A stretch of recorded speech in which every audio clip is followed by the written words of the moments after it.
We're beginning at the top. George Washington, the first president of the United States. 5 AIs, 1 question. What grade does the father of a nation truly deserve? I'd place Washington in the S tier. He literally invented the presidency, set every precedent, voluntarily relinquished power, and held a fractious new nation together. Unmatched. Washington earns an S tier from me. He established peaceful democratic norms, stabilized a fragile new republic, avoided monarchy, and set enduring precedents that shaped the presidency and nation. Washington earns an S tier for me. He set enduring precedents for the executive, ensured stability, and peacefully transferred power after 2 terms. I'd place Washington firmly in the S tier. He established precedents, peaceful power transfer, cabinet system, avoided wars, declined 3rd term, defined presidency without personal corruption. Washington earns an S tier from me.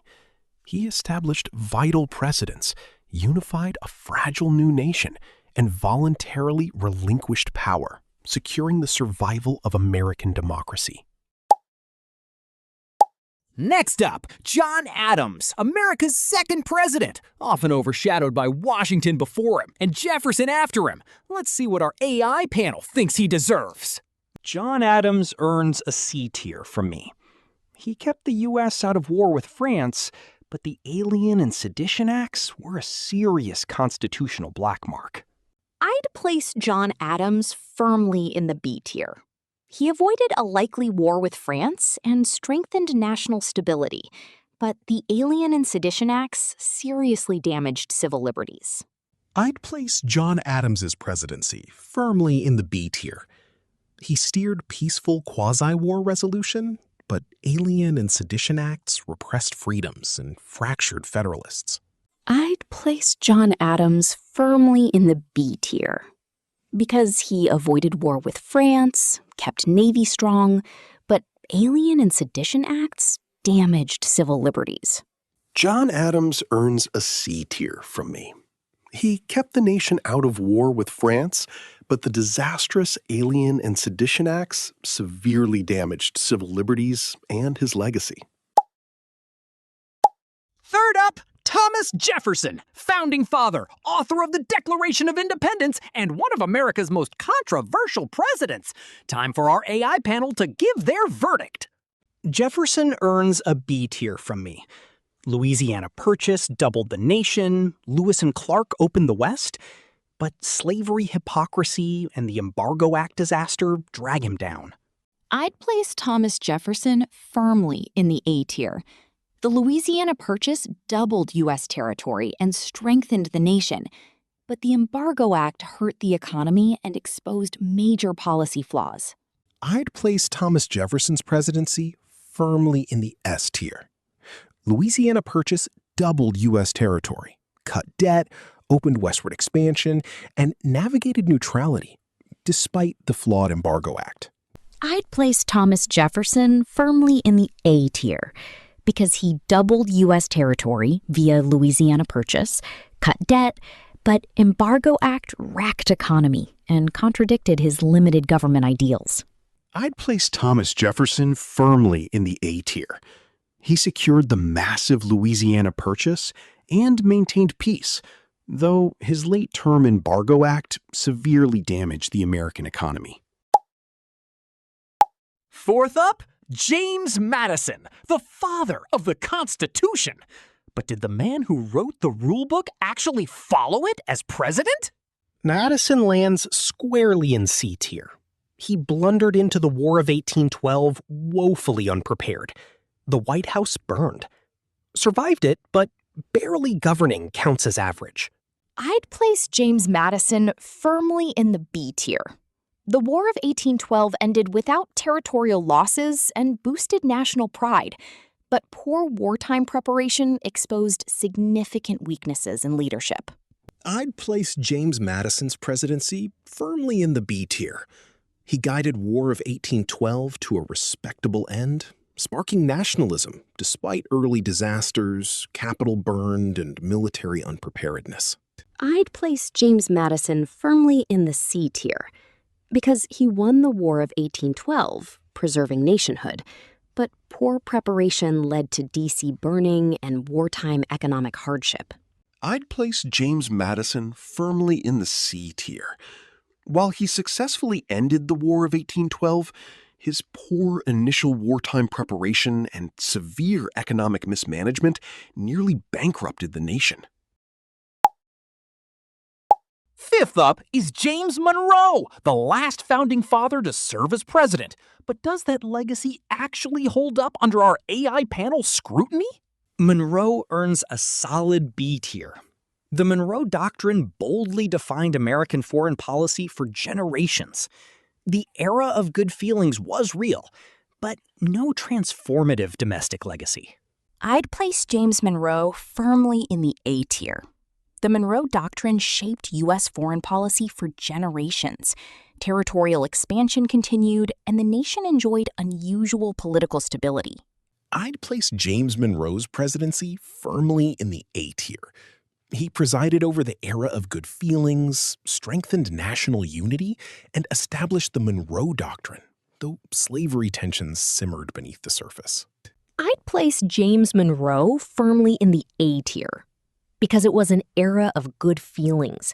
Monroe Doctrine defined foreign policy for centuries, acquired Florida, but Panic of 1819 hurt. James Monroe earns an A tier from me.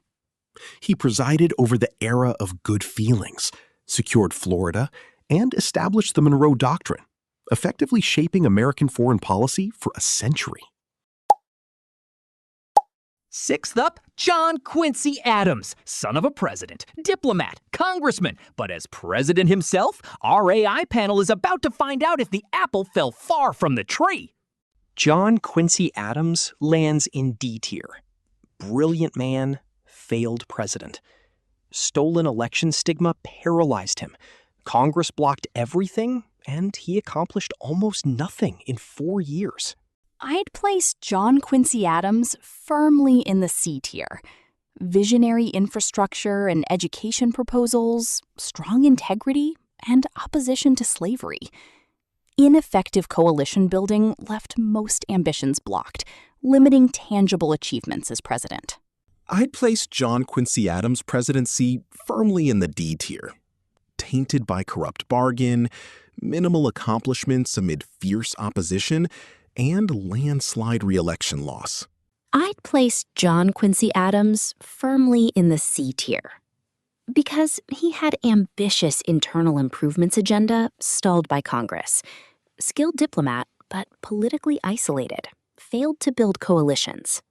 I'd place John Quincy Adams firmly in the C tier.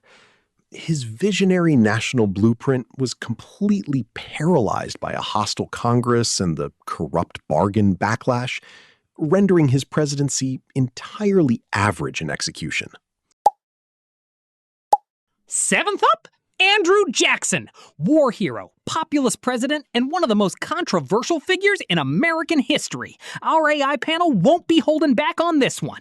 I'd place Jackson firmly in D tier. The Trail of Tears alone is disqualifying, and blowing up the national bank tanked the economy. Charisma doesn't excuse ethnic cleansing. I'd place Andrew Jackson firmly in the C tier. Expanded presidential power and popular democracy, paid down national debt, but native removal, defiance of courts, and the bank war caused lasting damage. I'd place Andrew Jackson's presidency firmly in the C tier. He transformed democracy and presidency power, killed the national bank, but Indian removal and spoils system caused immense harm.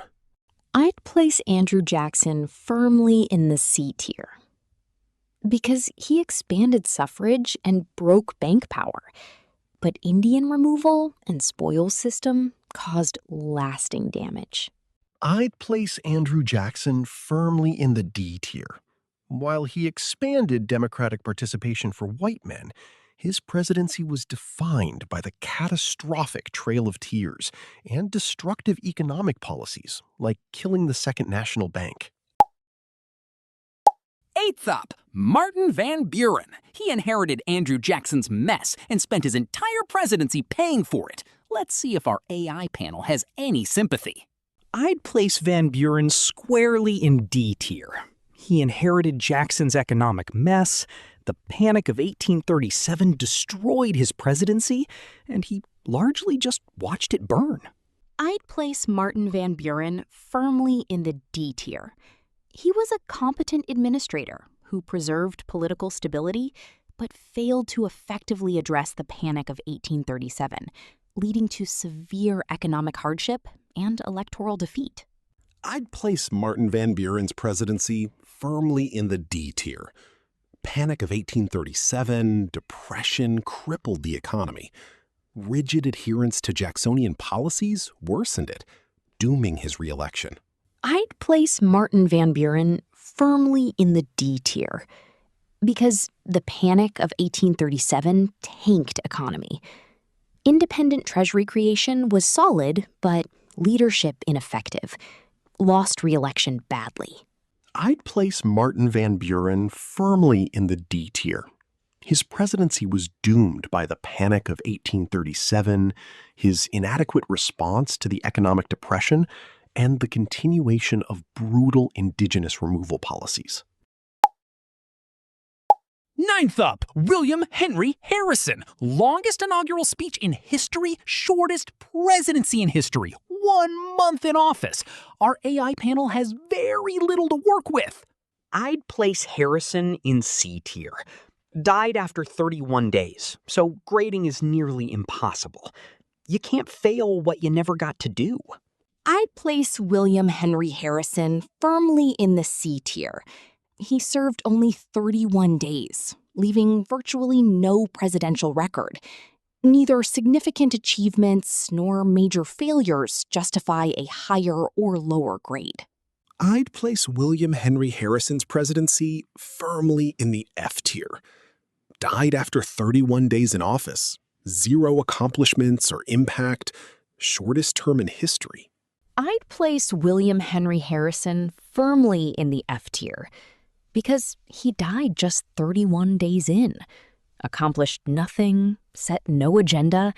His presidency was effectively non-existent. William Henry Harrison earns a C tier from me. Dying just 31 days into his term, he left 0 political legacy, making his presidency the definition of an incomplete, completely average blank slate.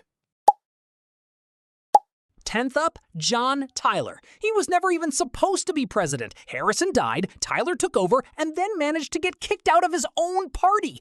Our AI panel has thoughts. I'd place Tyler in D tier. His own party expelled him, Congress impeached him, and he accomplished little. The only legacy that matters is annexing Texas, which caused more problems than it solved.